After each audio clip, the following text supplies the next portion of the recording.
au-delà ou au-dehors, debout sur les remparts, nous sommes résolus de mourir pour l'Afrique et pour toi, Mali. Notre drapeau sera liberté pour l'Afrique et pour toi, Mali. Notre combat sera l'unité.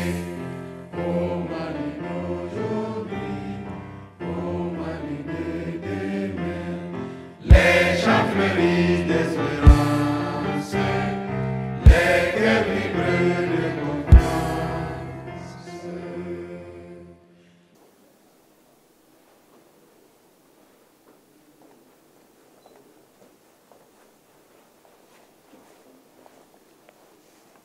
Maliennes, Maliens, mes chers compatriotes, hôtes du Mali, je suis particulièrement heureux de m'adresser à vous ce soir, par la grâce d'Allah, à l'entame de la nouvelle année. La traditionnelle présentation des vœux de Nouvel An nous offre l'occasion de faire le point de l'année écoulée pour mieux nous projeter dans la nouvelle année. Je voudrais tout d'abord, en cette circonstance, exprimer ma compassion à l'endroit de toutes les Maliennes et de tous les Maliens affectés par les difficultés du moment.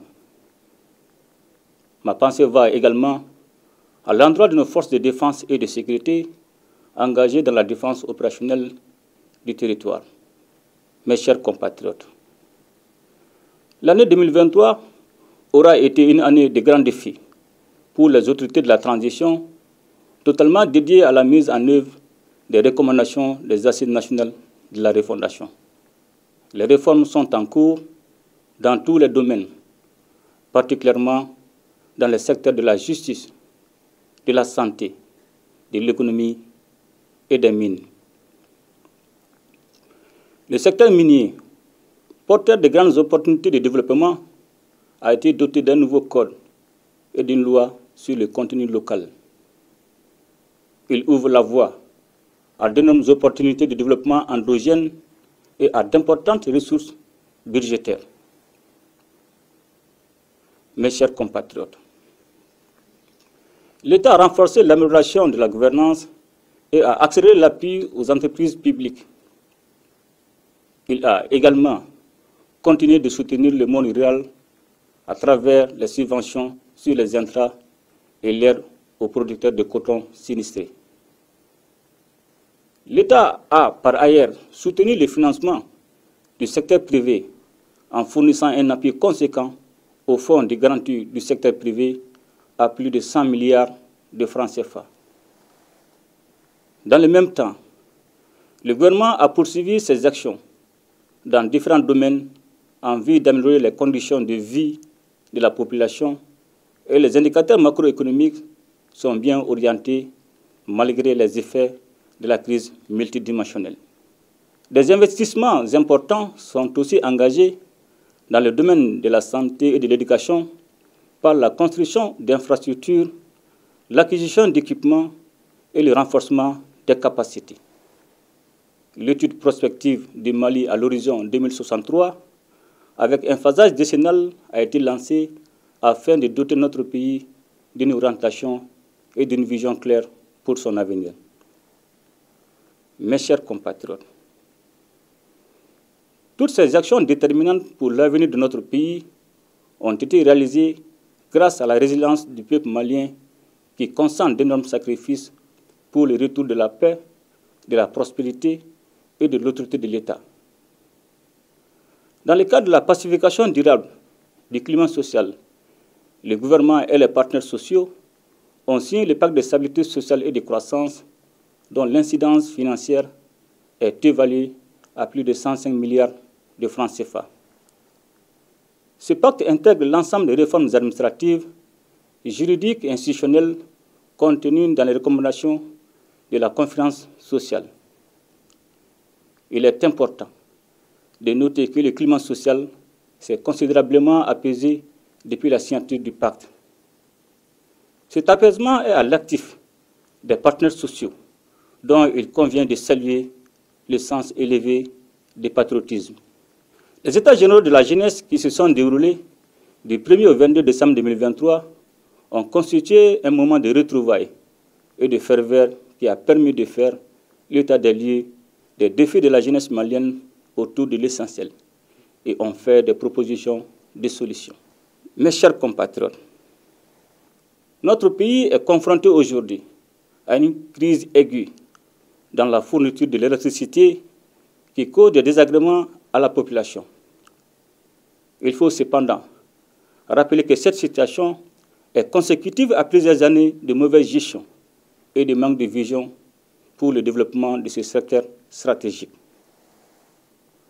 Conscient de l'impérieuse nécessité d'atténuer les souffrances des populations et de trouver des solutions pérennes à cette crise, les autorités de la transition ont initié des actions sur le court, moyen et long terme.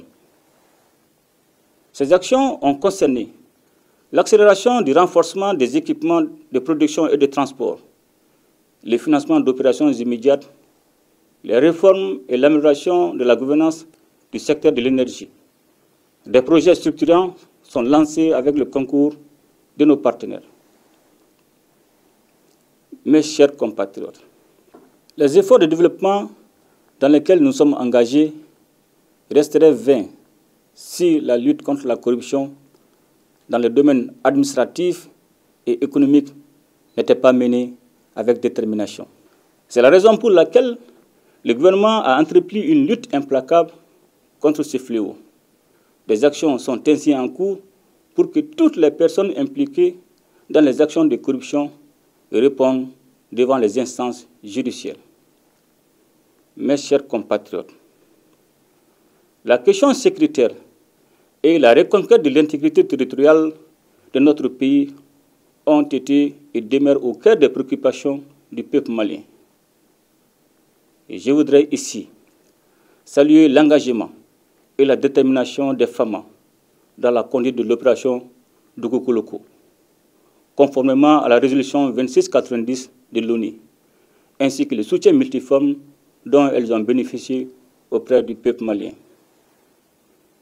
Il me plaît également de saluer les populations qui ont vécu le martyre pendant 11 longues années. Et je voudrais cependant les inviter au calme et à la modération. Notre mission n'est pas achevée. Je rappelle qu'elle consiste à recouvrer et à sécuriser l'intégrité du territoire sans exclusive aucune. C'est aussi l'occasion pour moi de présenter mes condoléances et former les vœux de prompt rétablissement aux victimes civiles et militaires de la tragédie qui a été imposée à notre peuple. Mes chers compatriotes, il convient de rappeler que l'opération Dugukoloko avait pour seul objectif le redéploiement des forces armées sur toute l'étendue du territoire national, suite au retrait de la MINUSMA. J'invite la population à se donner la main et à éviter les amalgames susceptibles de compromettre le vivre ensemble. En vue de recréer des conditions de vie normales, le retour de l'État et des services sociaux de base se poursuit. Mes chers compatriotes, l'unité nationale et le vivre ensemble constituent le socle sur lequel nous devrions bâtir toutes les actions pérennes de développement. Nous sommes à une étape charnière de la marche de notre pays vers la paix, la sécurité et le développement.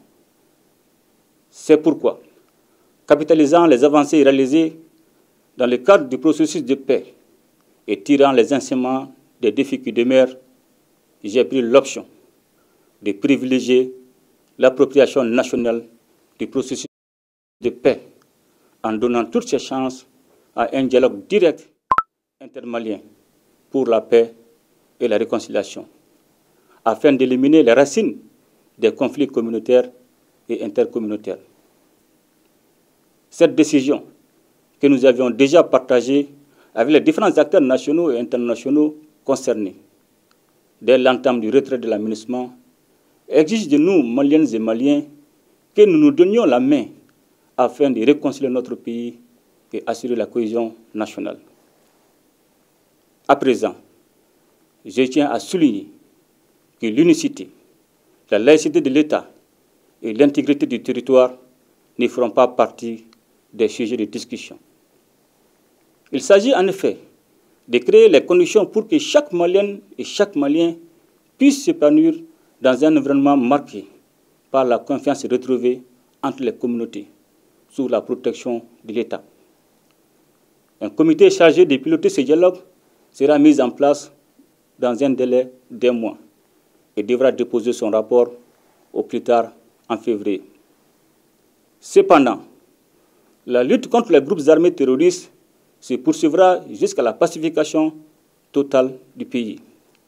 Sur aucune portion du territoire national, il ne devrait y avoir de la place pour ceux qui ont décidé d'attenter à nos terres et à la vie de nos populations. Mes chers compatriotes, notre pays a incontestablement posé des actions majeures dans les différents secteurs de la vie nationale. Toutefois, nous devons rester vigilants afin de consolider les acquis.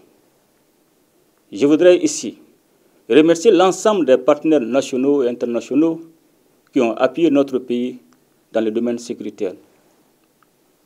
Mes remerciements vont surtout à l'endroit de la Fédération de Russie et particulièrement au président Vladimir Poutine, dont le soutien politique et militaire a été déterminant dans les victoires remportées contre nos ennemis. Mes chers compatriotes, les multiples soubresauts politiques que notre pays a connus depuis l'avènement de la démocratie ont indiqué à suffisance la nécessité de mener des réformes politiques. À l'issue des assises nationales de la refondation, véritable exercice de diagnostic, notre peuple a recommandé de mener des réformes politiques prioritaires avant tout retour à l'ordre constitutionnel. En toute logique, et pour ancrer une véritable démocratie au Mali, nous avons estimé que cette fois-ci, l'ordre constitutionnel désiré par les Maliens devrait être différent des autres, car apaisé et sécurisé. En application de cette vision, nous avons réussi collectivement, entre autres, à relire la loi électorale, à créer un organe unique de gestion des élections et surtout à adopter une nouvelle constitution par référendum consacrant la 4e République après tant d'échecs. Au cours de l'année 2024, les efforts tendant à retourner à un ordre constitutionnel apaisé et sécurisé ne faibliront point. Mes chers compatriotes, dans le cadre du renforcement des relations de fraternité, d'amitié et de solidarité entre les pays confrontés aux mêmes défis, nous avons, en concertation avec les autorités du Burkina Faso et de la République du Niger, décidé de créer le 16 septembre 2023 l'Alliance des États du Sahel. Fondée sur une architecture de défense collective et d'assistance mutuelle, l'AES est désormais une alliance qui vise, d'une part, une intégration politique renforcée, centrée sur l'intégration des peuples, et d'autre part, aspire à créer les conditions nécessaires à un développement socio-économique, financier, harmonieux des 3 États liés par des relations historiques et stratégiques. Grâce à l'AES, nous œuvrons à réaffirmer notre souveraineté et à redonner un sens aux valeurs de solidarité et de fraternité si chères à nos populations.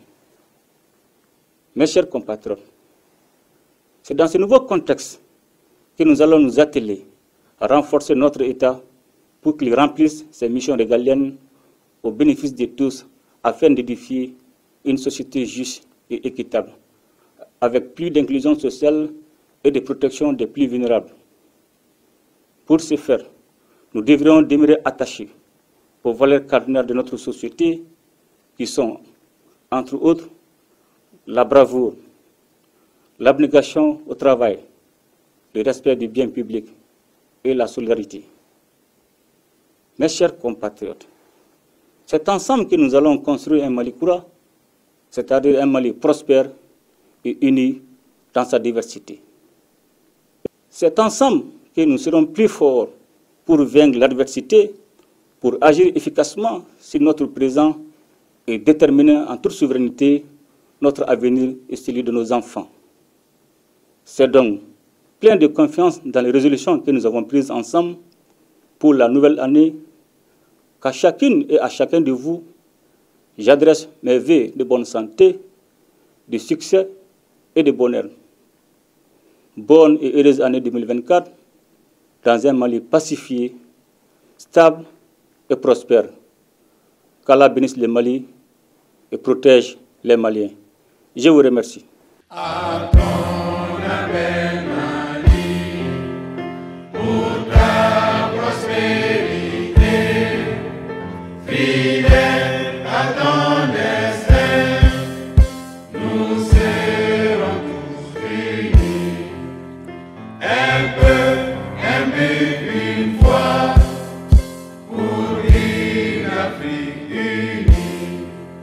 Si l'ennemi découvre son front, au-delà ou au-dehors, debout sur les remparts, nous sommes résolus de